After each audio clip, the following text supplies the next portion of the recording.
अगर आपको 20 साल पहले 15 लाख मिले होते तो आज आप करोड़पति होते या नहीं। ये सवाल आसान लगता है, लेकिन इसका जवाब आपकी पूरी फाइनेंशियल जिंदगी बदल सकता है। आज की स्टोरी सिर्फ कहानी नहीं है, ये आपकी सोच बदलने वाली है। एक सही फैसला इंसान को ऊपर उठा देता है, लेकिन एक गलत फैसला 20 साल तक पछतावा करा देता है। और यकीन मानिए, इस वीडियो के बाद आप पैसे को पहले जैसा कभी नहीं समझेंगे। आज हम 20 साल पहले के फाइनेंशियल एक्सपेरिमेंट को समझेंगे। दो भाई, एक जैसा पैसा, एक जैसी सलाह, एक जैसी शुरुआत। लेकिन 20 साल बाद एक करोड़ों में था और दूसरा सोच रहा था मैंने कहाँ गलती कर दी। ये स्टोरी यानी कि कहानी जमीन और म्यूचुअल फंड यानी कि SIP की नहीं, ये कहानी सोच की है, फाइनेंशियल मैच्योरिटी की है और सबसे ज्यादा समय के साथ साथ इस्तेमाल करने की है। कहानी शुरू होती है बिल्कुल साधारण परिवार से। पिता सरकारी नौकरी में थे, मध्यम आय, सीमित सैलरी और अनगिनत जिम्मेदारियां।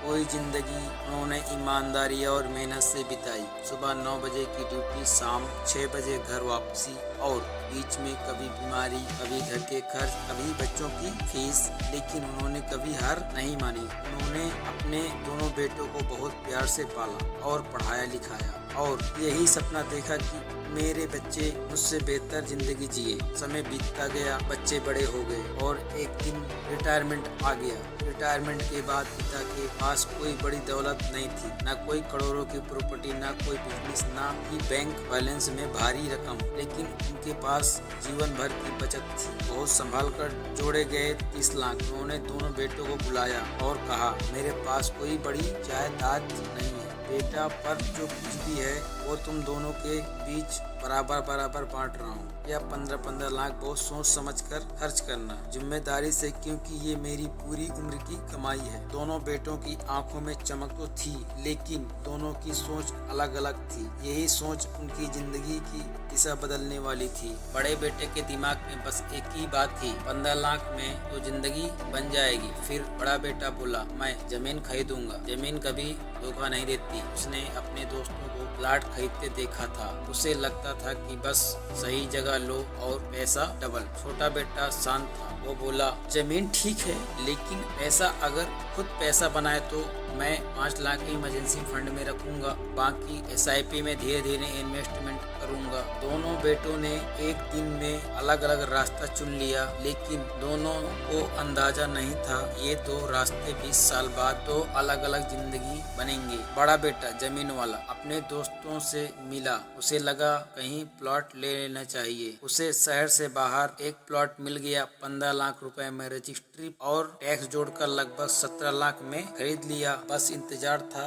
प्लॉट डबल कब होगा। अब उसी प्लॉट में कभी घास बढ़ जाती, कभी कुछ काम शुरू होता, कभी बिल्कुल सुनसान। इसके बाद जब दूसरे बेटे का नंबर आया तो वह बोला, मैं SIP यानी म्यूचुअल फंड में पैसा लगाऊंगा। उसने पहले 5 लाख इमरजेंसी फंड में रखे और बाकी 10 लाख रुपए की SIP शुरू की। मार्केट पर नीचे होता रहा, लेकिन उसने रुकना नहीं सीखा। वह कहता था कंपाउंडिंग को टाइम यानी कि समय चाहिए। 5 साल बाद जमीन का यह हाल था। सही लोकेशन यानी कि सही जगह लगाया होता तो लगभग 15 से 24 लाख होते, बट एवरेज लोकेशन होता तो 19 लाख से 20 लाख ही होते। अब आइए SIP में अगर 12% CAGR का रिटर्न होता, लगभग 18 लाख से लेकर 19 लाख होता। बट अगर 14% CAGR से रिटर्न मिला होता तो 20 से 21 लाख तक मिलता। यहाँ तक दोनों लगभग बराबर, लेकिन असली खेल अभी शुरू भी नहीं हुआ था। अगर जमीन 10%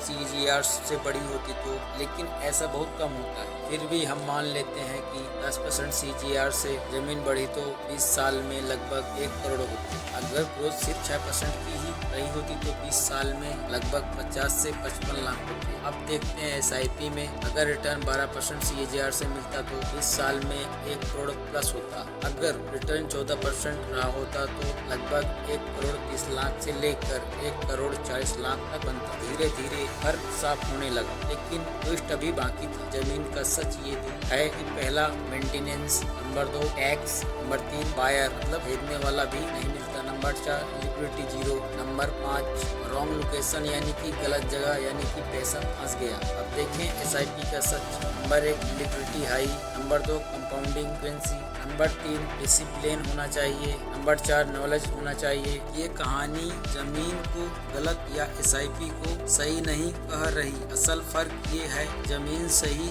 लोकेशन यानी कि सही जगह होनी चाहिए तभी बढ़ती है। एसआईपी तभी बढ़ती है जब पेशेंस और डिसिप्लिन के साथ पैसे को कंपाउंड होने देते हैं, तभी बढ़ती है। यही खेल पलट देता है। जमीन वाला बेटा एक प्लॉट, नंबर 2 कीमत बढ़ी, कैश फ्लो का मतलब नकदी प्रवाह, नंबर 3 बायर यानी कि खरीदार नहीं मिल रहा, नंबर 4 पैसा कागज पर बढ़ा हुआ, नंबर 5 जिंदगी में नहीं। अब छोटा बेटा एसआईपी वाला 1 करोड़ से लेकर 1 करोड़ 40 लाख का पोर्टफोलियो, उसने पहले ही 5 लाख का इमरजेंसी फंड बना लिया था और कभी भी विड्रॉल ऑप्शन अवेलेबल है। फाइनेंशियल फ्रीडम के करीब है छोटा बेटा। तो बस एक ही बात कहता था, फायदा एसेट से यानी कि संपत्ति से नहीं होता, फायदा समय प्लस अनुशासन से होता है। इन्वेस्टमेंट जारी है मगर सही एसेट चुनना जरूरी है, लेकिन उससे भी ज्यादा जरूरी है time plus patience plus knowledge plus consistency. ये सब का मतलब है समय प्लस धैर्य प्लस ज्ञान प्लस स्थिरता होता है। और दुनिया में करोड़पति बनने का एक ही फार्मूला है, जल्दी शुरू करो, लगातार करो, समझदारी से करो। अगर आपको ऐसी कहानियों के जरिए पैसा और कंपाउंडिंग के बारे में सीखना अच्छा लगता है तो पैसा फैक्ट्री चैनल को सब्सक्राइब करें और कमेंट में बताएं आप क्या चुनते हैं, जमीन या एसआईपी। याद रखिए जानकारी सही धन का पहला कदम है। Thank you for watching this video. Radhe Radhe.